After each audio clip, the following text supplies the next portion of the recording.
Alors je voulais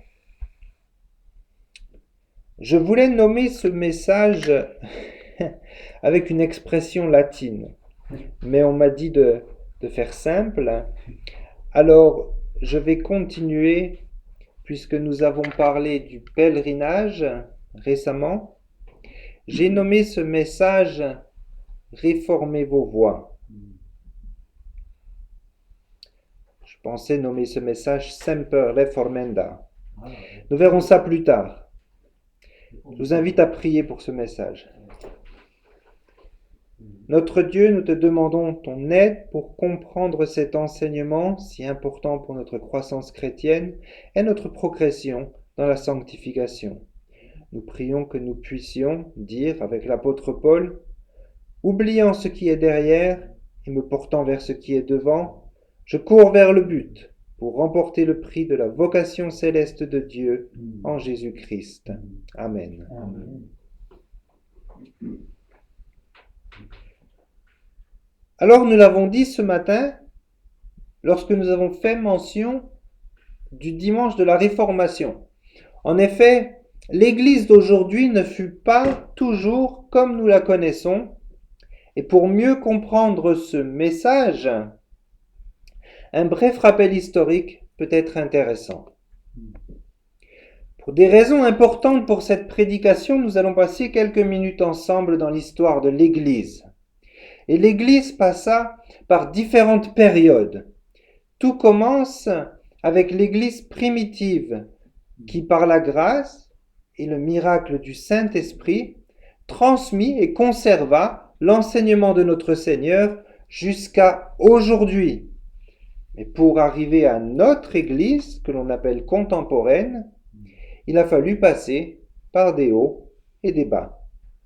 Tout d'abord, l'Église primitive chercha à conserver les fondations de la foi. Comme l'apôtre Paul nous le dit dans la lettre aux Éphésiens, vous avez été édifiés sur le fondement des apôtres et des prophètes, Jésus-Christ lui-même étant la pierre angulaire. Suite à cela, les témoins oculaires de Jésus-Christ, c'est-à-dire les apôtres, et puis les disciples de ces apôtres, que l'on appelle les pères de l'Église, commencèrent à disparaître, c'est-à-dire à mourir, martyrisés ou à cause de leur âge avancé. Ces hommes furent remplacés par des conciles, c'est-à-dire des réunions de bishops et d'évêques représentant leurs églises. Et ces conciles étaient des rencontres des dirigeants des grandes églises pour débattre des questions importantes de la foi et combattre les hérésies, c'est-à-dire les erreurs importantes qui impactaient l'Église naissante. Ainsi, le christianisme se développa. Et puis petit à petit, la papauté commença à prendre forme, tout en déformant l'Église de Jésus-Christ, la remplaçant par une Église d'hommes. Il ne faut pas oublier que plus loin nous nous trouvons de l'Église primitive, c'est-à-dire du temps que Jésus passa à enseigner, et plus nous oublions ce qu'il nous a enseigné et la façon de respecter et d'interpréter ce qu'il a enseigné, cela malgré la Bible qui commençait, au IVe siècle déjà, à prendre sa forme finale. Et oui, la Bible n'est pas tombée du ciel comme ça, au 1er siècle. Nous avons un exemple flagrant de ce phénomène dans l'Ancien Testament. Plus on s'éloigne dans le temps du Jardin d'Éden et de la révélation de Dieu à l'homme, et plus il y a de souffrance et de péché dans le monde, pour la raison qu'avec le temps, les hommes oublièrent Dieu. Cela jusqu'à ce que plusieurs éléments se produisent. Dieu détruit la terre ainsi que les hommes qui l'ont complètement renié. Puis, dans sa grâce, après avoir renouvelé l'alliance avec Noé, Dieu doit se représenter aux hommes au travers de Moïse, dans le buisson, et enfin d'une façon plus complète au mont Sinaï. Mais cela n'est pas suffisant, et Dieu dut devenir chair et faire son entrée sur cette terre en personne afin que l'on puisse vraiment le comprendre, pour pouvoir l'approcher aujourd'hui, cela au travers de sa parole. C'est la même chose qui se passa pour l'Église. Plus nous nous éloignons dans le temps de la venue de Jésus-Christ et de son enseignement, et plus nous oublions le Dieu-homme qui vint bâtir son Église, et plus nous oublions ce qu'il nous a appris et comment l'appliquer. C'est ainsi que des groupes de gens en profitèrent, et nous arrivons à l'époque de l'âge sombre, lorsque l'Église tomba dans l'hétérodoxie et le blasphème.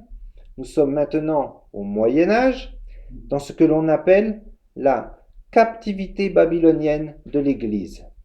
La captivité babylonienne de l'Église est une accusation contre l'Église catholique et la papauté d'avoir maintenu le christianisme en captivité.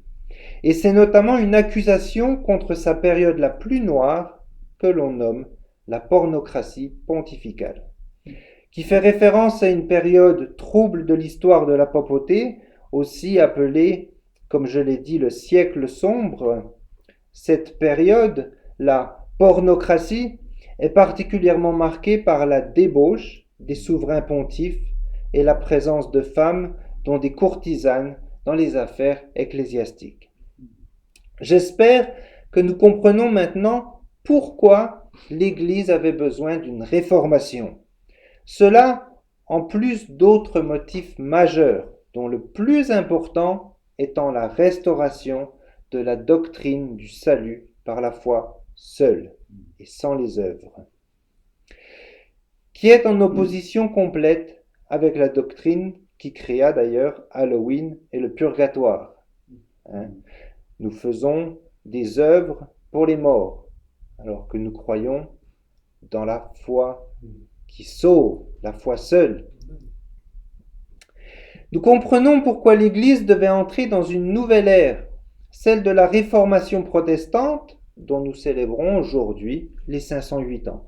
Cette période fut suivie par des réveils et notamment la création de missions, tout cela nous faisant entrer dans l'époque moderne, puis récemment dans ce que l'on qualifie d'époque contemporaine au travers du siècle, au travers du succès des églises évangéliques, notamment américaines, réclamant une foi plus personnelle.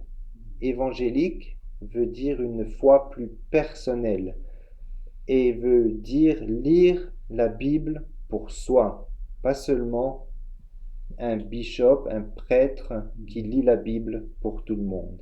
Voilà ce que veut dire le mot évangélique, une foi personnelle et une lecture personnelle de la Bible. Et nous faisons face maintenant à des défis plus modernes, comme par exemple l'œcuménisme ou la laïcité. Alors pardonnez-moi ce voyage au travers de l'histoire, en ce dimanche de la Réformation, mais nous ne devons pas oublier que toutes ces étapes furent voulues par Dieu. Ce fut un préambule qui nous amène à la lecture du passage de ce matin, dont nous allons faire la lecture maintenant. Si un volontaire veut participer, il est le bienvenu de lire dans Hébreux chapitre 9. Nous allons lire les versets 3 au verset 10. Je recherche un volontaire qui voudra bien lire Hébreux chapitre 9, versets 3 à 10, s'il vous plaît. Hébreux chapitre 9, versets 3 à 10. Derrière les seconds voiles s'est trouvée la partie du tabernacle appelée les saints des saints, renfermant l'autel d'or pour les parfums et l'arche de l'alliance, entièrement recouverte d'or. Il y avait dans l'arche un vase d'or contenant la manne, la verge d'Aaron qui avait fleuri, et les tables de l'alliance. Au-dessus de l'arche étaient les chérubins de la gloire, couvrant de leur ombre la propitiatoire. Ce n'est pas le moment de parler en détail là-dessus. Or, ces choses étant ainsi disposées, les sacrificateurs qui font le service entrent en tout temps dans la première partie du tabernacle. Et dans la seconde, le souverain sacrificateur seul entre une fois par an non sans y porter du sang qu'il offre pour lui-même et pour les péchés du peuple. Le Saint-Esprit montait par là que le chemin du lieu très saint n'était pas encore ouvert, tant que le premier tabernacle subsistait. C'est une figure pour les temps actuels où l'on présente des offrandes et des sacrifices qui ne peuvent rendre parfait sous les rapports de la conscience celui qui rend ce culte. Verset 10. Et qui, avec les aliments, les boissons et les diverses ablutions étaient des ordonnances charnelles imposées seulement jusqu'à une époque des réformations. Amen. Parole de notre Dieu. Il est dit au verset 9 que ce passage est une figure pour le temps actuel. C'est une figure pour le temps actuel. Et au verset 8, il est dit que le Saint-Esprit montrait par là que le chemin du lieu très saint n'était pas encore ouvert. De quel chemin, de quelle voie parlons-nous? Le verset 10 nous parle d'une époque de réformation dans ma version. D'autres traductions, bien sûr, utilisent des termes différents tels que une époque de redressement ou un ordre nouveau, un rétablissement, une rectification ou encore jusqu'à une époque de réformation. La Bible de Genève l'exprime ainsi. Il ne s'agit là que de prescriptions charnelles qui n'ont été imposées que jusqu'au moment d'une réforme. Mais que veut nous dire l'apôtre Paul avec ce passage? Premièrement, le chemin vers le lieu très saint n'était pas encore manifesté tant que le premier tabernacle était encore debout. L'ancien devait disparaître, le temple devait être détruit avant que la nouvelle voie de Dieu puisse être révélée et que le véritable temple du Saint-Esprit soit établi. Aujourd'hui, nous pouvons prier et sentir l'Esprit de Dieu qui nous écoute autour de nous, mais le système lévitique, lui, n'offrait pas à son peuple un accès direct à la présence de Dieu. Au contraire, ce système les en tenait éloignés.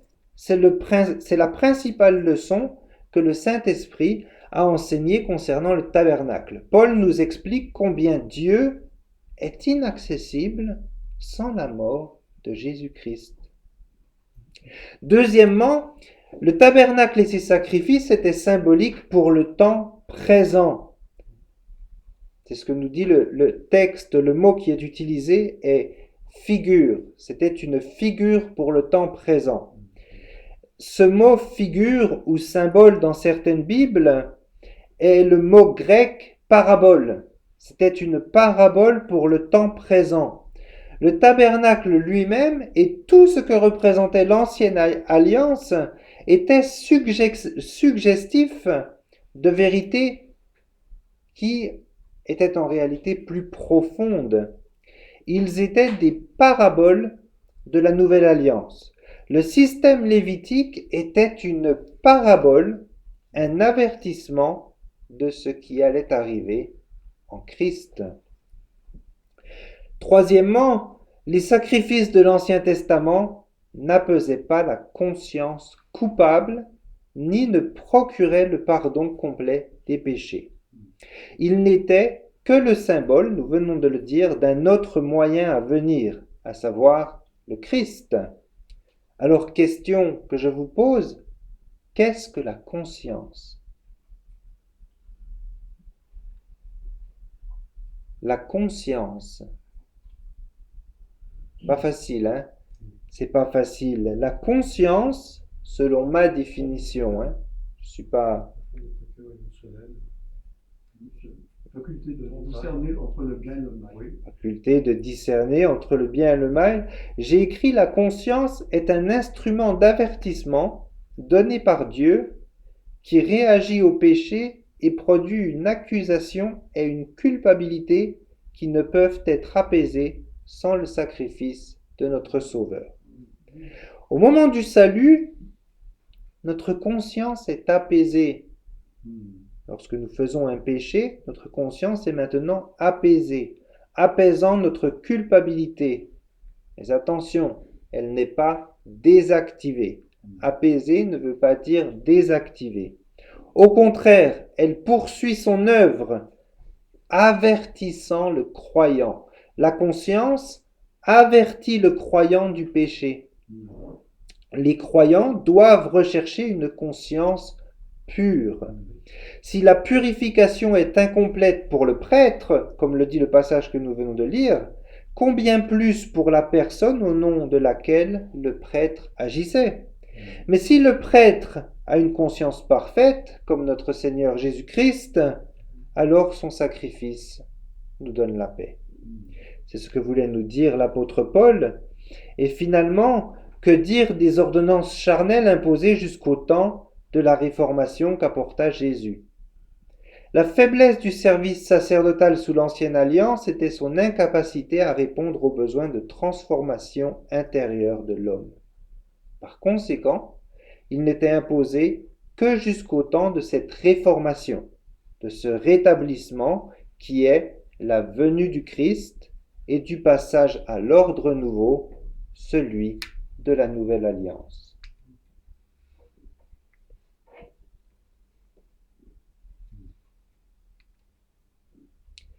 L'Église est le corps du Christ.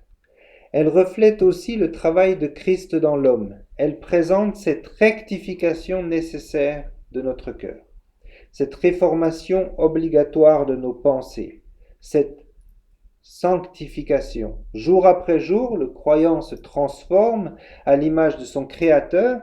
Il retrouve doucement cette ressemblance perdue, permettant à Dieu de nous utiliser pour construire le temple de son esprit. C'est ainsi que nous avons vu que par un homme complètement sanctifié, Jésus, Dieu changea le cours de l'histoire. Dieu contrôle le cours de l'histoire au travers des hommes et des femmes qui lui appartiennent. Et comme nous l'avons dit en introduction, il utilisa ses disciples pour réformer son Église lorsque celle-ci s'éloigna de lui et de son enseignement tout au long de l'histoire. Dieu sait que cette Église terrestre, cette Église visible, pas l'Église invisible, l'Église visible, n'est pas formée seulement de croyants, mais qu'il y a aussi des voleurs, des hommes destructeurs décrits comme des loups déguisés en moutons, ainsi que des personnes au cœur tiède qui se sont attachées à cette Église. Jésus nous dit dans Matthieu 3 au verset 12 qu'il faudra, le jour du jugement, séparer le grain de l'ivraie. Mais que ce n'est pas le moment de le faire maintenant. C'est quelque chose qui se passera au jour du jugement. Si Dieu veut nous sanctifier plus chaque jour, c'est car il veut que nous nous occupions de son Église. Après tout, ne nous est-il pas dit que l'Église est... Quelle est la nature de l'Église? D'aimer, de servir, d'adorer. D'accord, je parlais de la nature ontologique de l'Église. La nature de l'Église est l'épouse du Christ. L'Église, après tout, l'Église est l'épouse du Christ. Et nous pouvons être sûrs d'une chose, c'est que Jésus-Christ veut que nous prenions soin de son épouse. Chaque mari comprendra cela. Jésus-Christ veut que nous prenions soin de son épouse, qui est, nous dit la parole, la prunelle de ses yeux, car les deux deviendront une seule chair, et cela est un mystère. Ainsi parle l'Éternel des armées, nous dit Jérémie le prophète. Ainsi parle le Dieu d'Israël. Réformez vos voies et vos œuvres, et je vous laisserai demeurer dans ce lieu. Ne vous livrez pas à des espérances trompeuses en disant « C'est ici le temple de l'Éternel, le temple de l'Éternel, le temple de l'Éternel ». Si vous réformez vos voies et si vous réformez vos œuvres, si vous pratiquez la justice envers les uns et les autres, alors je vous laisserai demeurer dans ce lieu d'éternité en éternité. Jérémie chapitre 7. Nous avons parlé de notre pèlerinage terrestre il y a 2 semaines et je voulais en quelque sorte en venir à cette question. Quelle sorte de chemin sommes-nous appelés à suivre? Il existe une doctrine dont le nom est en latin, c'est pour ça que j'ai présenté la prédication de cette façon tout à l'heure. Ecclesia semper reformanda est. Alors Pascal, il secoue la tête, donc il va faire la traduction. Alors, Ecclésia, c'est Église, Semper, c'est toujours. Et après, qu'est-ce que tu redis? Reformanda est. Qu'elles sont réformées toujours, je pense. Oh, c'est exactement ça. En français, l'Église est toujours à réformer. Réformées. L'Église est toujours à réformer. Et cela car les hommes qui la composent sont toujours à sanctifier. De plus en plus, jour après jour, jusqu'au retour de notre roi, qui alors prendra avec lui son épouse rendue parfaite. Bien que la devise soit souvent citée partiellement, son sens complet est « L'Église, ayant été réformée, doit continuer à être réformée ». Malheureusement, beaucoup déforment la phrase, soit en la traduisant mal, soit en se focalisant sur une seule partie de cette expression. La version idéale de la devise appelle 3 choses. Premièrement, que l'Église subisse une réforme importante. Deuxièmement, qu'elle améliore continuellement sa réforme, mais vers un but précis, à savoir une plus grande conformité aux Écritures. Et troisièmement, que toute réforme continue se fasse selon la parole de Dieu. Cet aspect clé est souvent commodément oublié. Le christianisme est certes continuellement réformé, mais réformé comme le nez de cire de Luther, comme on dit, c'est-à-dire façonné comme une pâte molle selon les désirs de chaque génération et de chaque dénomination. Nous ne devons pas confondre réformation et révision. Pour l'observateur naïf, l'Église de Lycie est maintenant toujours changeante, toujours en révision, peut sembler attrayante au départ. Ça bouge, ça s'améliore. Mais on découvre avec le temps que ce type d'église est fatalement infecté par le virus du révisionnisme, détruisant sa sainteté et surtout son apostolicité. On peut certes transformer une église ainsi, mais le résultat n'est pas salutaire. Pour certaines personnes, réformer continuellement signifie une tentative de s'éloigner de la vérité reçue. Bien sûr, nous savons que le passé contient des erreurs. Aucune tradition n'est infaillible. Gilbert Chesterton, c'est un auteur anglais bien connu, a plaisanté en disant « La tâche des progressistes est de continuer à faire des erreurs. La tâche des conservateurs est d'empêcher que les erreurs soient corrigées. » Le conservatisme en soi n'est pas la norme. Malheureusement, la modification basée sur cet appel, réformer l'Église, ont parfois amené à des écarts par rapport à l'orthodoxie.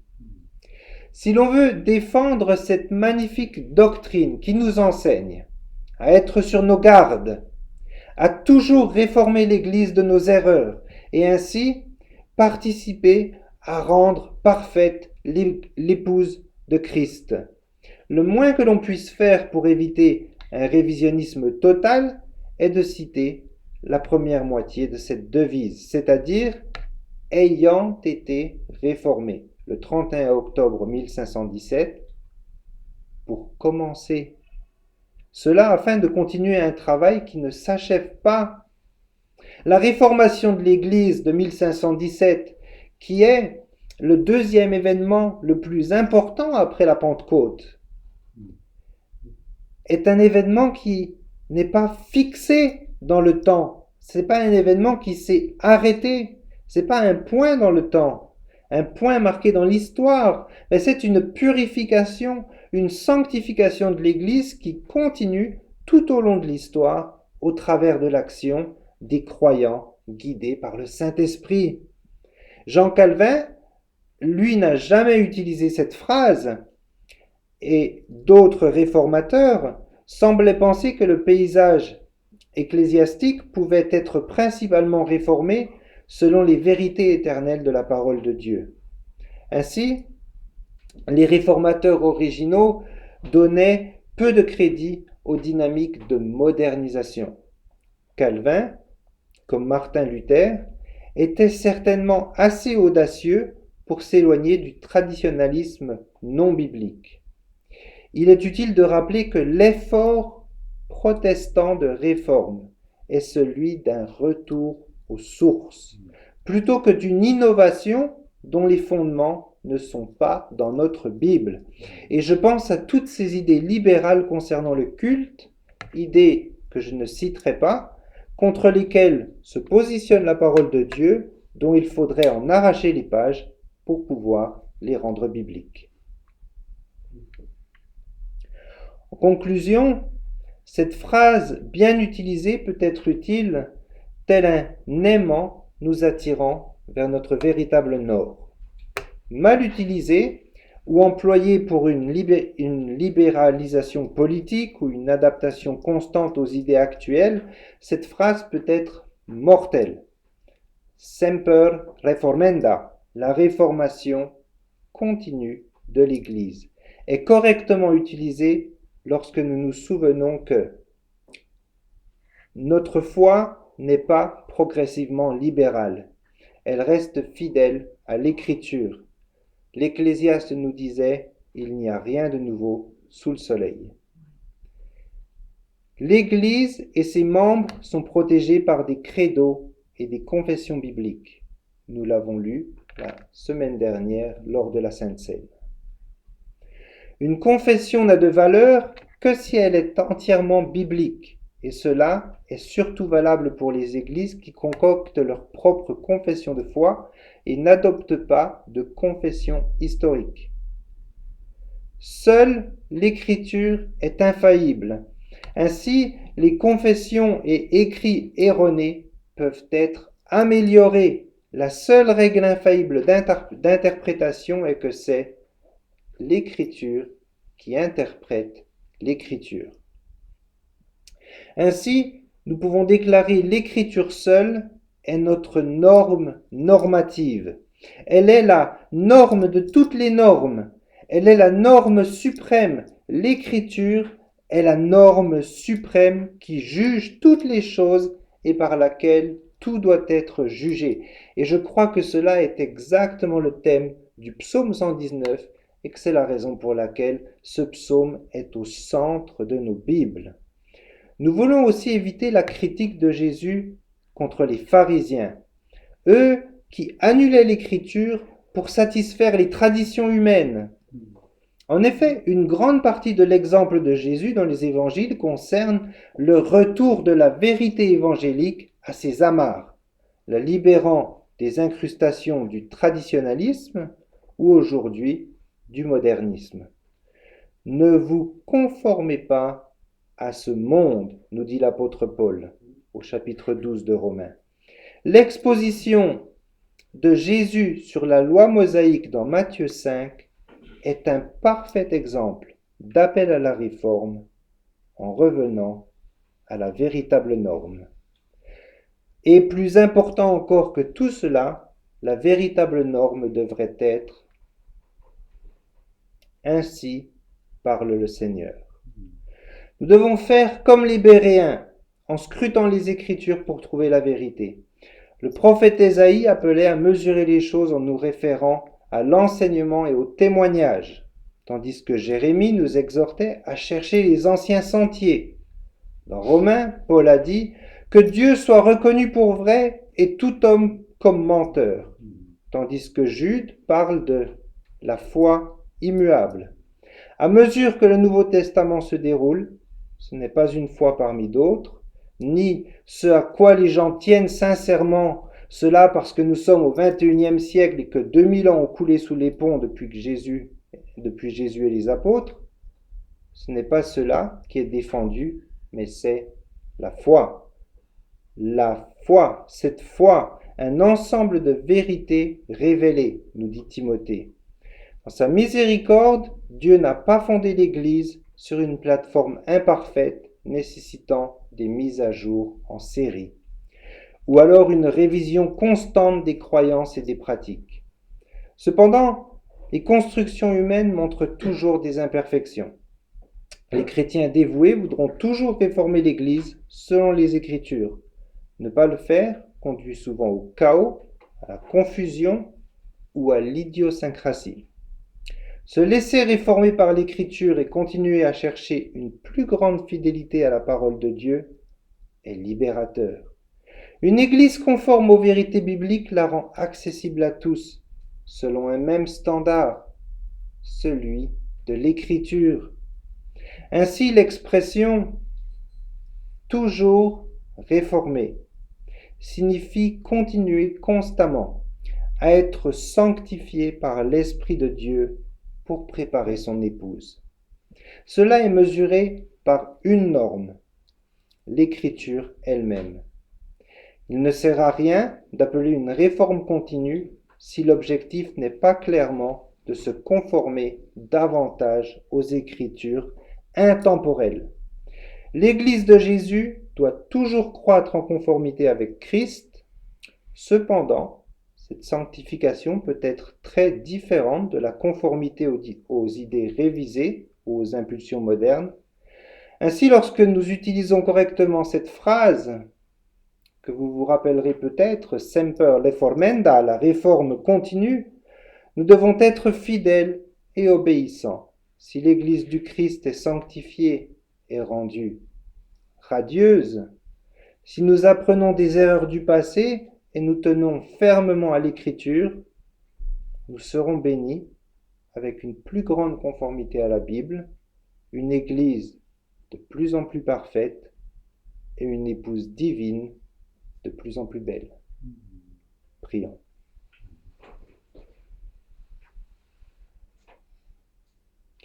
Seigneur, nous te remercions pour ton Église, cette prunelle de ton œil, ce corps vivant dont tu es la tête. Sanctifie-la, purifie-la, fais-la croître dans la foi et l'amour. Que ton Église militante devienne ton Église triomphante. Au nom de Jésus.